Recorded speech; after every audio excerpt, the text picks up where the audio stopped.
I am going to respond to my views, my personal views as a black woman, as a black feminist, about interracial dating.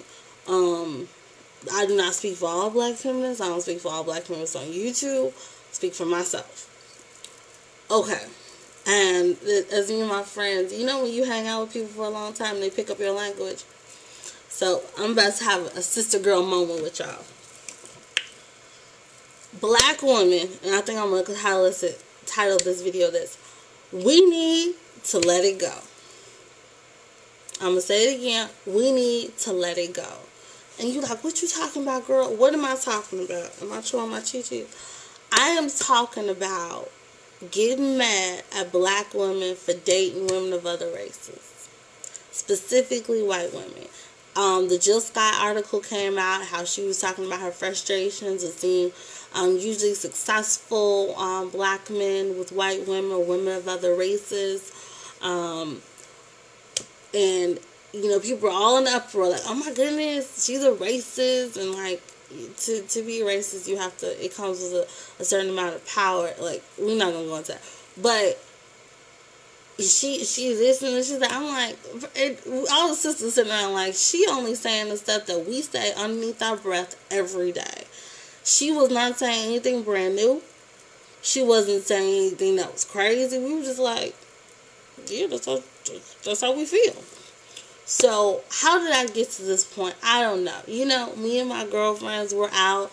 We see a black man with a white woman. We just be like, sell out, or just sell out, whatever. And we just say sell out, and it's like, and we're just like shaking our heads. And sometimes, especially if like they're with white women, they get this look of shame. They get this look of like, can you see me with it? Like, yes, I can see you with her. And we just give the dirty looks and we talk about it and we laugh at it. We do. That's just what we do.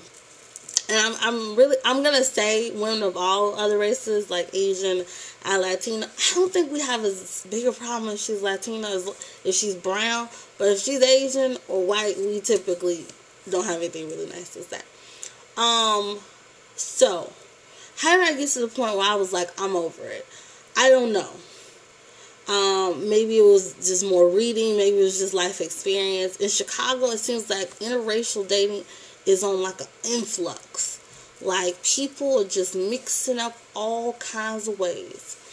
But I think it was the hypocrisy of myself that brought me to saying, okay, maybe you just need to get over it. Because, you know, we'll see. You know, you're walking down State Street, say, and you'll see, you know, a black man with a white woman. You like, this sucker here. And then you'll see a black girl with a white boy be like, hey, girl, get your swirl on. Okay, there's a problem. There's a hypocrisy in that. And I was like, and all of my girlfriends, we feel that way. We're like, whatever, it's this punk here. And they be like, get your swirl on, girl. Like, it's a hypocrisy on that. And I had to really check myself. So this is what I say to black women. I understand and know your frustrations. You know, black women, we've always stood in the black community as this pillar. We have fought the battles. We have stood on the front lines. We stood on the back lines. We've done it all. And so for a man to reach a certain level and then he wants to go out and get a white woman, we're like, are you effing serious? Yes. This is what he does. And black women, we need to realize this ain't nothing new. It wasn't like 20 years ago all these men had a conference and was like, we gonna start dating white women. Like, no, they've been doing that for a long time. Truth be told, black women were not brought into the country of the United States or whatever it was called, the colonies, because, you know, they're like, ooh, we want some black women. No. When they were imported in slaves, it was typically men because they wanted the hard labor, and a man's body can withstand hard labor more than a woman, typically.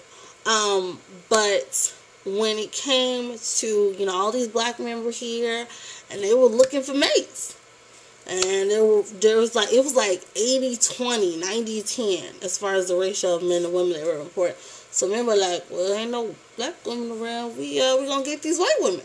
And they were marrying white indentured servants. They were, having sexual relationships with them. And just the colonists were like, whoa, whoa, whoa, whoa, this some bull. Like, whoa, we need to stop this. So they started importing more and more black women. And then the ratio got thrown off, and then it would just somehow end up being more black women than black men. It was like that back in slavery. Let's just be honest about that. So they've been doing that forever. Where during slavery, will black men and white women have sexual relationships? Absolutely.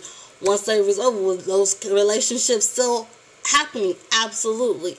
Have they been happening since Reconstruction? Absolutely. This is not something new. What is happening is now it's becoming more prevalent. It's becoming more seen in society as, as television and movies, and we're seeing all these, actors, politicians, or sports players or whatever. And we're like, what the? But this has always been happening. Always been happening, okay? We need to just get over it. My mother said something to me, and I know I'm about to hear it when I say this to me, but I have to say it.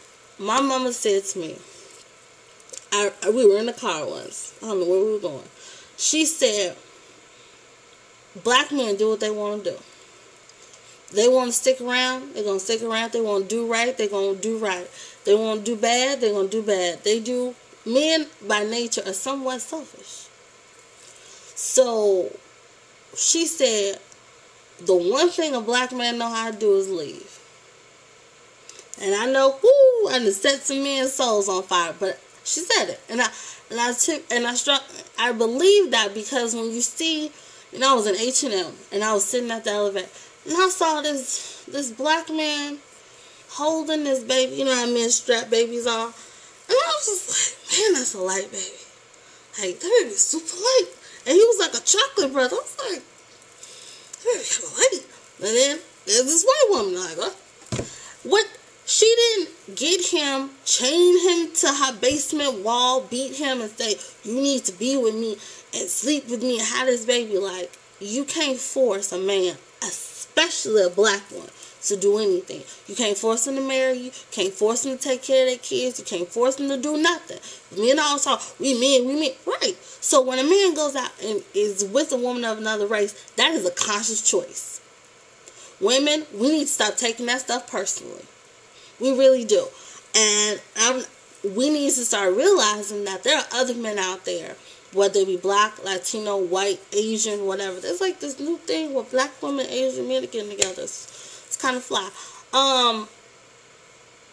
We need to realize that maybe we don't need men in our lives.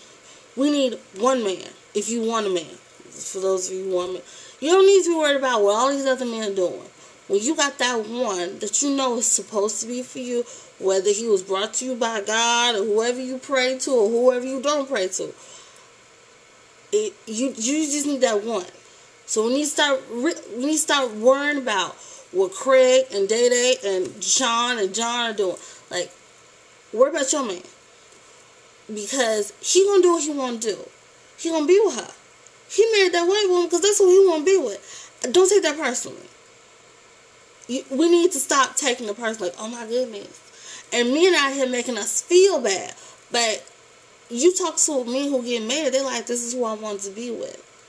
Now, maybe they hate black women. Hell, that's their own person. They got to deal with that, and they make it. But we need to stop taking that personally. We need to stop letting men make us feel bad for choices that other men made. If he want to be with that white woman, there was something about her that he loved that he just didn't think he could be without. And you need to respect that. You need to realize that that's her husband. That's her man. And yours is out there. We cannot sit and dwell upon it because it's been going on forever. And men going to do what they want to do. Whether that's be with you or be with somebody else. But we need to just get over it. I'm not telling women to run out and go get the first white man you can get a hold of. No. You need to love yourself and stop worrying about what these men are doing.